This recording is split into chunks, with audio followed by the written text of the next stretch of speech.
Hey everyone, welcome back to She Blurbs Podcast. Today's guest is Dan Henk. Hi Dan. Hey, what's up? Thanks for having me. welcome to my podcast. Thank you for being a guest today. So Dan is an author, he's a tattoo artist, and he's an artist. So can you tell our listeners when you first realized you wanted to be an author? Probably about probably about fourth grade, fifth grade. 'Cause at first I wanted to be an astronaut. Like I remember seeing all these movies and all these early sci-fi things, and I was like, I want to be an astronaut.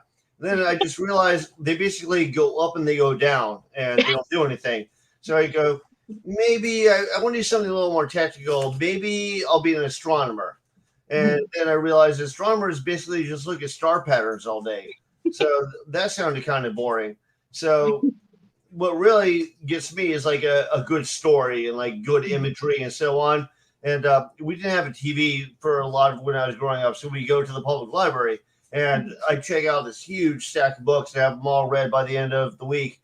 And a lot of them would be like sci-fi and, horror. And I wasn't so much into like fantasy, but just like anything that kind of like was off the norm really grabbed me. So I started thinking, what really impresses me are great stories. Mhm. So that's what I decided I wanted to do.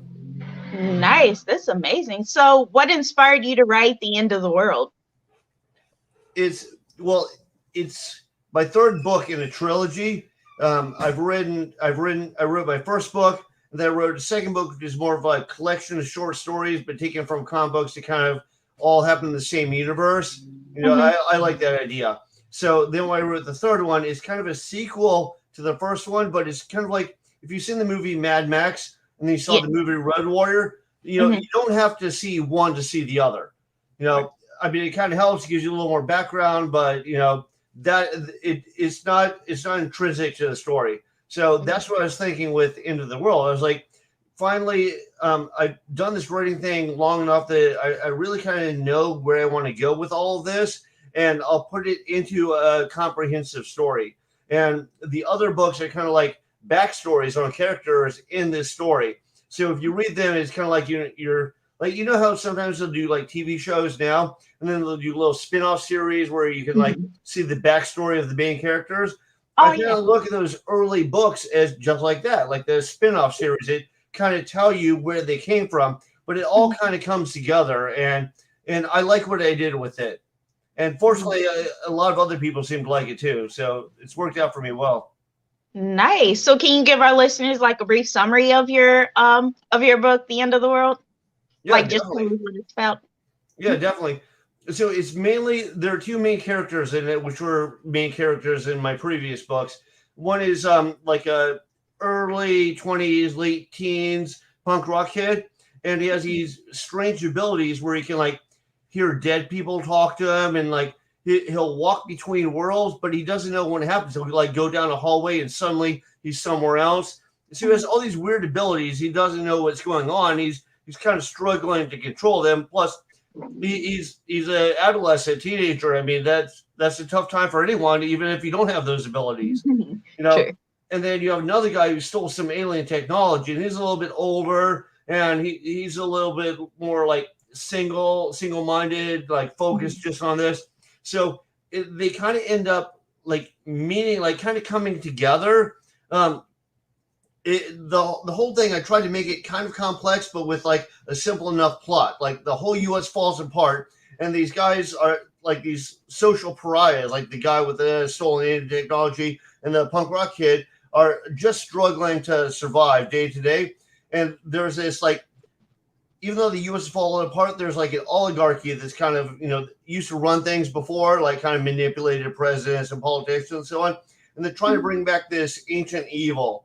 And the social pride, it turns out, they just happen to be the ones that are able to fight them bringing back the ancient. And everything is a lot more complex, but Mhm. they kind of slowly fall down this rabbit hole where more and more kind of not even through planning, they're fighting this ancient evil.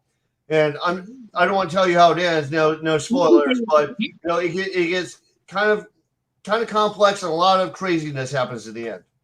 Ooh, nice. That reminds me of the movie Freaks. Have you watched that movie yet on Netflix? No, I know what you're talking about because people have recommended that to me, but Yeah. didn't they like they got people to actually work in carnivals and they used them for the movie? Like some of them weren't even like professional actors. Really? I didn't even know that, but wow, they did good in that movie then. Yeah. I did not know that. Although anybody on the carnival stage is already an actor in a way because they present themselves to the public. So I that would probably be the most realistic portrayal that you would get, right? True, true. That's true. So what does your family think of your writing? Do they support you or have they read any of it? No, they haven't read any of it. They're super Christian, they're super conservative, and Mm. they live in North Carolina, like right next to West Virginia. Uh, So I turned 18 about halfway through my senior year, and they kicked me out of the house, and they moved.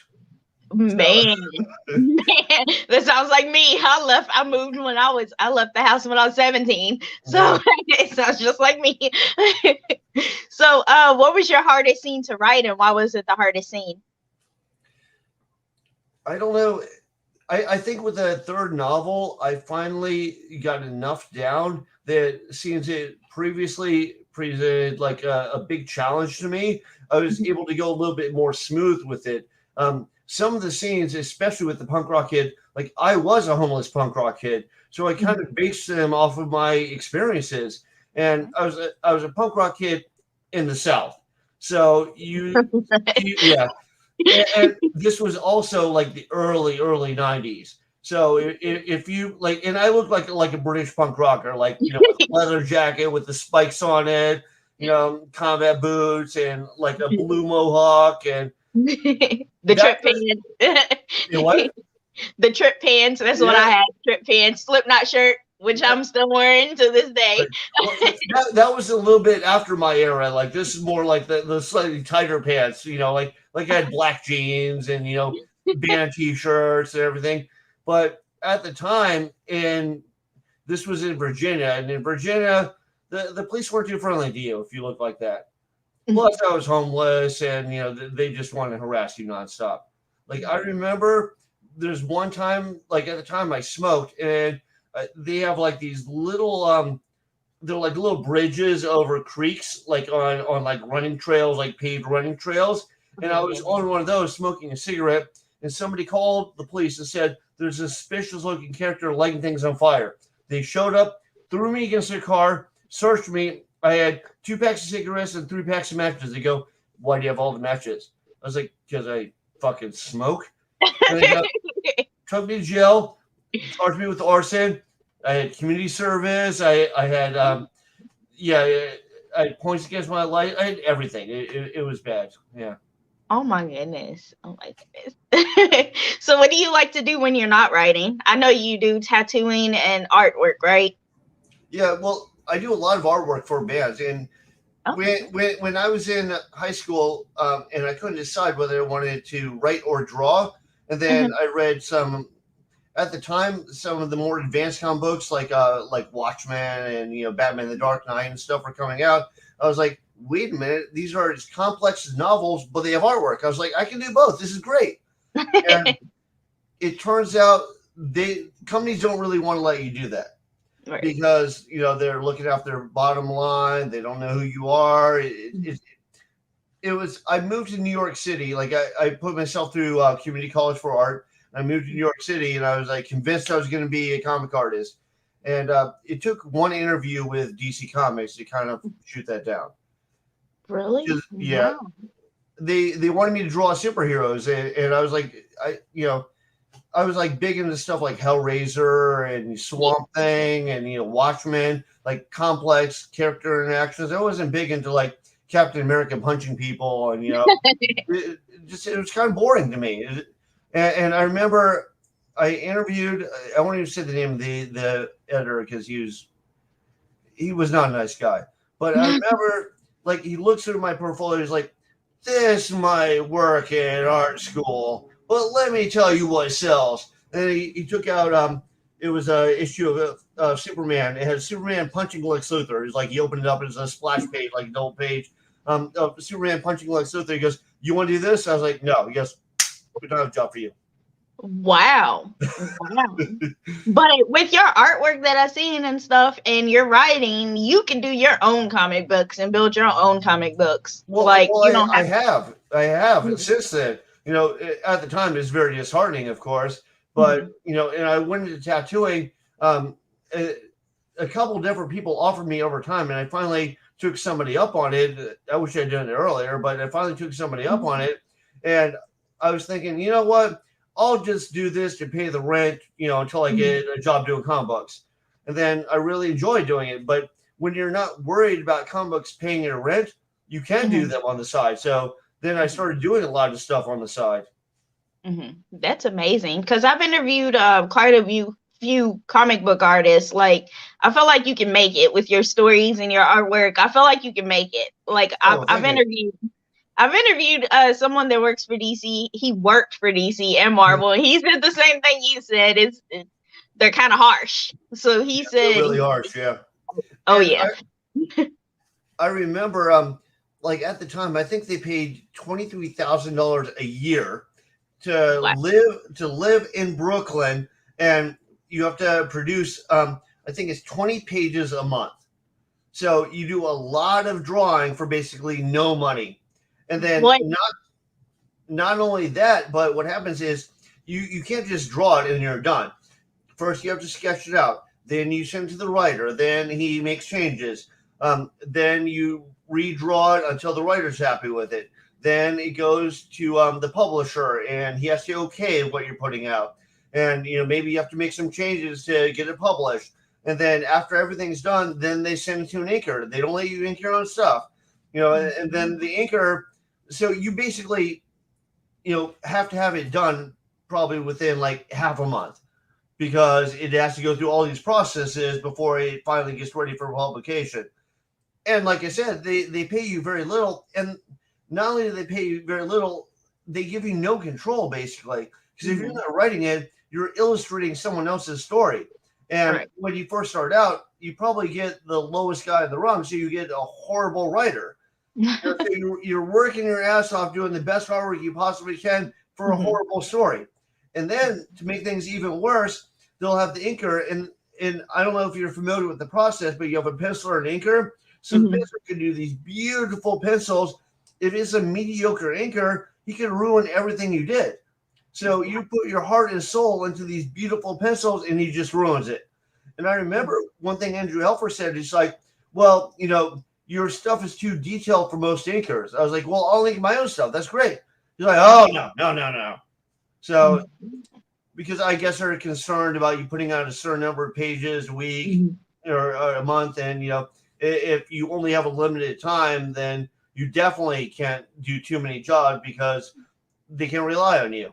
And all they're worried about is the bottom line. Man, that's crazy. Yeah, I've learned about penciling and inking from Chasing Amy, Kevin Smith movie. Yeah, that's how I learned about comic books. But yeah, definitely. Wow. I want to thank you so much, Dan, for coming on my podcast today and chatting with me. Yeah, no problem. Thank you. Thank you for having me. You have a great day. All right, you too. Thank you. Bye. Bye.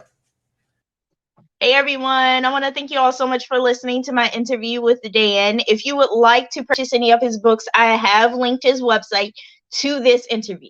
So his website, since I'm on here right now, it is danhenk.com, and he has his from his writing to his artwork to his tattooing to his events and his blog. He even has his email, so that you can contact him and ask him about his books or anything you want to know.